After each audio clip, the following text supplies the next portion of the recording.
Lo había hecho en tiempos difíciles. ¿Te acuerdas que los enemigos habían hecho todo lo que pudieron para que el templo no fuera terminado? Pero Dios había estado con su pueblo y ahora finalmente había llegado el momento de agradecer a Dios. Siempre debemos ser gratos a Dios por las maravillas que hace en nuestra vida. ¿Sabes? Israel tenía la costumbre de dedicar cosas a Dios. Dedicaba el templo, un muro de la ciudad, o incluso a veces dedicaba una casa que habían construido. Edificios públicos también. Ese momento de dedicación era una fiesta tremenda, especial, acompañada con cánticos, música, banquetes, sacrificios, regocijo, alegría y la purificación del pueblo. En sus tiempos, David, por ejemplo, estableció la práctica de los sacrificios durante una ceremonia de dedicación. Y luego los dirigentes de Israel siguieron su ejemplo. Entonces no había dedicación sin sacrificio. Comenzando con Salomón cuando llevó el arca al templo. Bueno, leamos lo que dice Nehemías 12, 27 al 29, respecto de la celebración del pueblo cuando había terminado la construcción de todo. Para la dedicación del muro de Jerusalén, buscaron a los levitas de todos sus lugares para traerlos a Jerusalén para hacer la dedicación y la fiesta con alabanzas y con cánticos, con címbalos, salterios y cítaras. Y fueron reunidos los hijos de los cantores, así de la región alrededor de Jerusalén como de las aldeas de los netofatitas y de la casa de Gilgal y de los campos de Geba y de Asmavet, porque los cantores se habían edificado aldeas alrededor de Jerusalén. Para comentar este texto que acabo de leer, lo primero que tengo que decir es lo siguiente. Los levitas se dedicaban a diferentes actividades que tenían que ver con la vida espiritual del pueblo. Unos eran músicos, otros cuidaban del templo, de la limpieza, otros servían como porteros en el templo. Habían los que se dedicaban al ceremonial, al sacrificio, a la liturgia, en fin. Y el sumo sacerdote pues participaba del día de la expiación. Habían muchas actividades dentro de los levitas. Observa que parte de ellos se dedicaban exclusivamente a la adoración a través de la música. Esos eran los descendientes de Asaf. Asaf es autor inclusive de algunos salmos. Quiere decir, en Israel la música era un ministerio. Había gente que era consagrada para ese ministerio sagrado. Y los instrumentos de adoración son interesantes. Címbalos, salterios y cítaras. Ahora mira, escucha, címbalos, salterios y cítaras. Junta esos instrumentos e imagina el ritmo que producen. Ahora, yo no sé qué explicación podríamos darle a eso hoy. Está escrito címbalos, salterios y cítaras. ¿Qué vamos a decir? Que hoy día esos instrumentos ya no existen, que hoy día esos instrumentos equivalen al piano. ¿O qué vamos a argumentar de lo que está escrito? El pueblo estaba feliz y Dios estaba feliz con la alabanza que su pueblo le daba. El problema es que hoy a veces vivimos en días en que comenzamos a hacer tanto problema por causa de la música. Yo no voy a defender este estilo o el otro estilo de música. Hay estilos de música que a mí me gustan y son para adoración. Hay estilos que no me gustan, pero tengo que aceptar que la música es un asunto cultural que cambia de una cultura para otra, el ritmo me refiero, que cambia de una generación para otra. En fin, yo en mis tiempos, cuando niño, cuando adolescente, cuando el ser humano aprende a gustar de música, la música sagrada eran los del Rey, del Delker, y esa es la música que me gusta hasta hoy. Pero mis hijos ya no tienen nada que ver ni con Heraldos del Rey ni con del Delker. Es otra música, pero son tan cristianos como yo, aman a Dios tanto cuanto yo y alaban a Dios tanto como yo.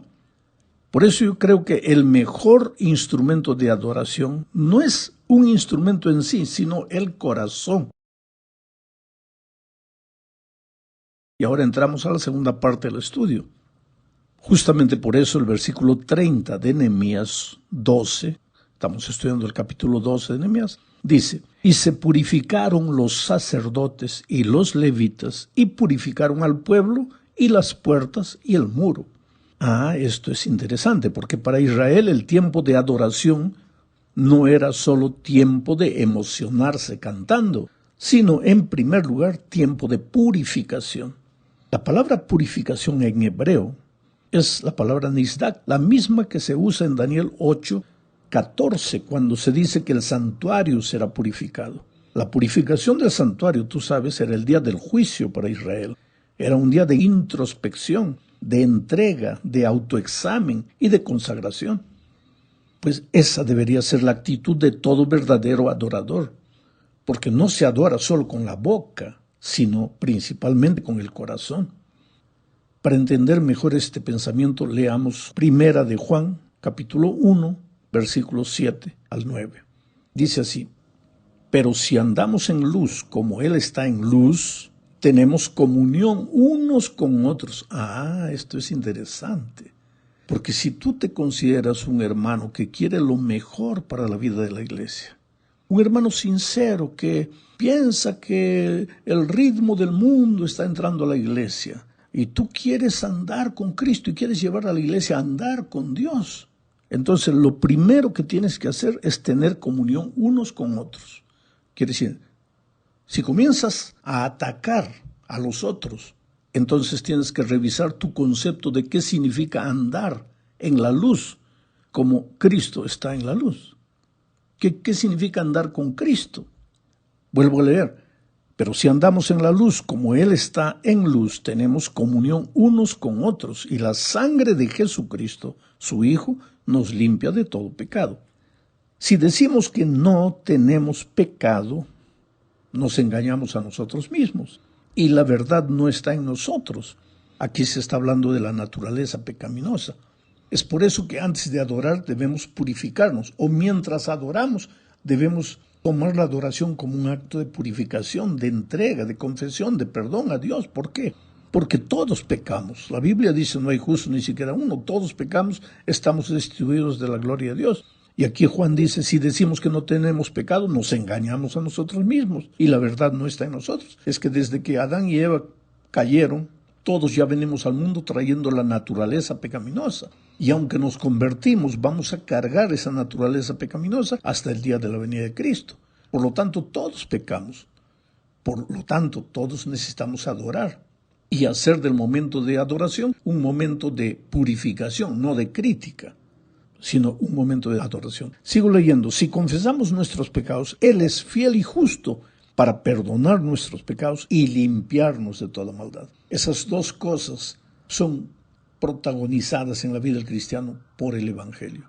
Primero, el perdón. Cuando tú vas a Jesús, Él te perdona. Pero no se queda en el perdón. Ahora viene la transformación. Él te purifica. Porque ¿de qué serviría para ti que solamente Jesús te perdonase, pero continúas viviendo en el pecado? No.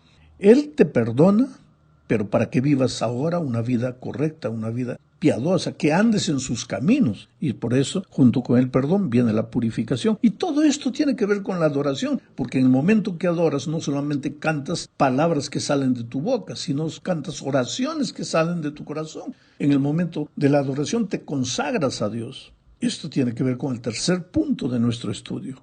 Aquí veremos que el pueblo de Israel, por ocasión de la dedicación de los muros, tenía dos grandes coros.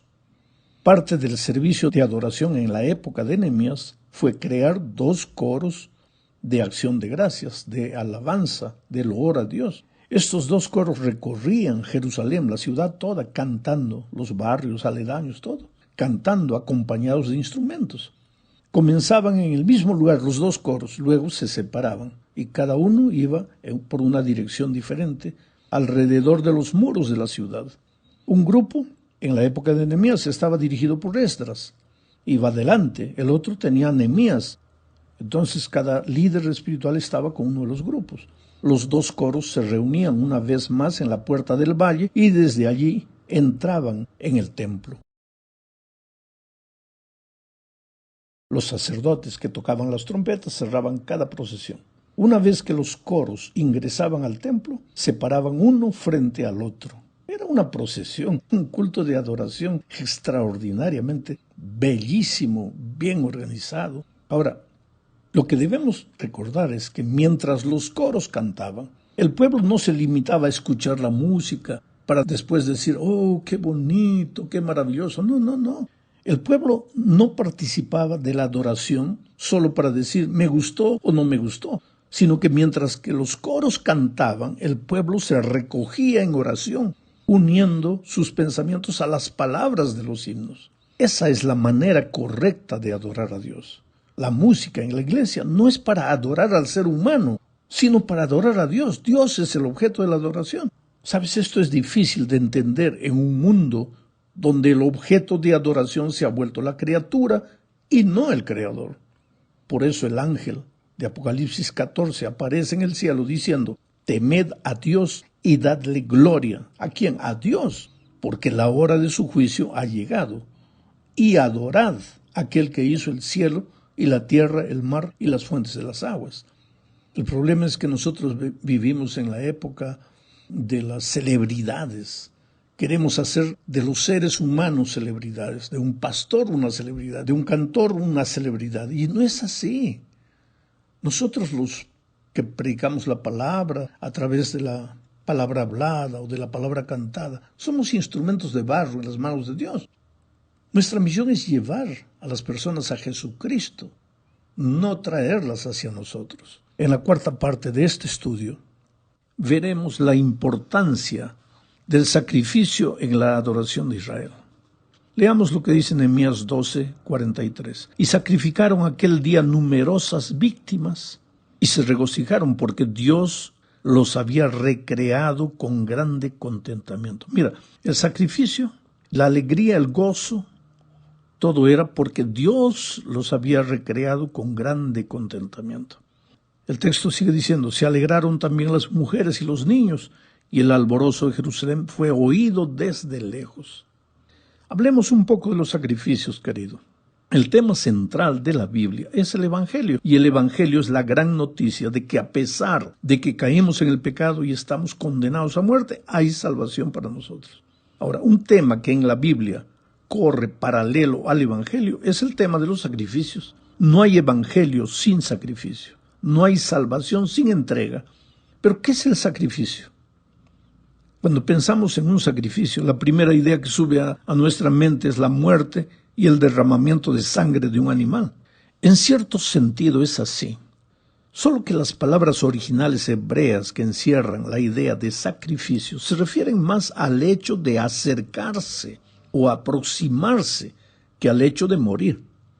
Ya en griego la palabra sacrificio expresa la idea de un regalo ofrecido con amor, más que la idea de muerte.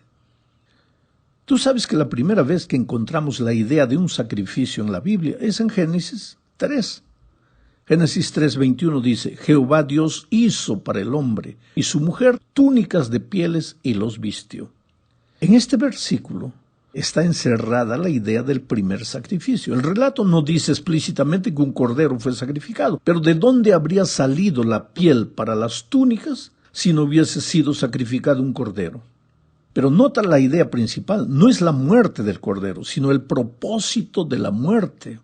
¿Por qué Adán y Eva se escondían? Porque estaban desnudos. Entonces la idea del sacrificio es vestirlos y traerlos de regreso al Padre. ¿Cuál es la lección? Que Dios te ama. No importa lo que hayas hecho o cómo estás viviendo, Dios te ama y no descansará hasta tenerte de vuelta en sus brazos. ¿Fue necesario que Cristo muriera para eso? Pues Jesús murió. Pero el objetivo final del sacrificio de Cristo no era la muerte en la cruz solamente, sino traerte de regreso a ti. Por eso Jesús intercede por ti y por eso el Espíritu Santo trabaja constantemente en tu corazón. Entonces volvamos al tiempo de Esdras y Nehemías. Parte de la adoración, del culto de celebración, de dedicación, era el sacrificio. ¿Por qué? Porque parte de todo culto tiene que ser Cristo. Su muerte en la cruz, lo que Él hizo para salvarnos, la manera como Él se entregó para traernos de regreso.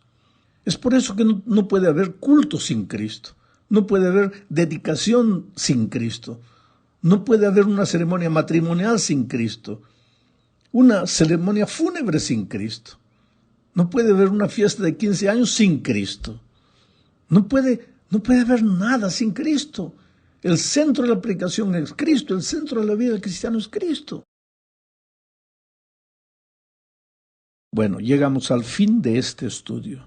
Leamos Nehemías 12:44. Dice: aquel día varios hombres fueron elegidos para encargarse de los almacenes del templo, de las ofrendas, las primicias y los diezmos, para que de lo que llegaba de las diferentes ciudades recogieran las porciones que les correspondían a los sacerdotes y los levitas. Y es que el pueblo de Judá estaba feliz por los sacerdotes y levitas que servían en el templo. Hay varios pensamientos y el tiempo no me va a dar para analizar todo. Pero en primer lugar, había almacenes donde eran recogidos los diezmos. Digo almacenes porque en ese tiempo se traía el diezmo no solo en dinero, sino en productos, se necesitaba un almacén. Ese era el alfolí del Señor, había que traer al templo. La idea primera de este texto es que tú no puedes administrar el diezmo como tú quieres. No puedes separar el sagrado diezmo y decir, bueno, esto le pertenece a Dios y ahora yo lo voy a distribuir como quiero, le voy a dar a un pastor, le voy a dar a un evangelista, le voy a dar a los pobres. No. Eso no es atribución tuya, porque si eso fuera atribución tuya, entonces el diezmo no sería de Dios, sería tuyo. Tú lo administras como quieres, pero el diezmo le pertenece a Dios. Y en Israel el diezmo era traído al templo y quienes lo administraban eran los levitas. ¿Y para qué? Para la manutención de los levitas en el ministerio sagrado que involucraba la música, la exposición de la palabra, el ceremonial del templo, el cuidado del templo, en fin, todo eso. En segundo lugar, el diezmo en Israel era la expresión de la alegría, del júbilo, del gozo de la salvación. Para ser fiel en el diezmo, primero tienes que entender lo que el Evangelio hizo en tu vida. Pero para eso tienes que ver al Evangelio en su esencia, no como un fardo de obligaciones que tienes que cumplir, sino como una experiencia de comunión con Cristo, una experiencia que te proporciona gozo, alegría, y el fruto de ese gozo, de esa alegría, es pues la devolución a Dios de lo que es de Dios.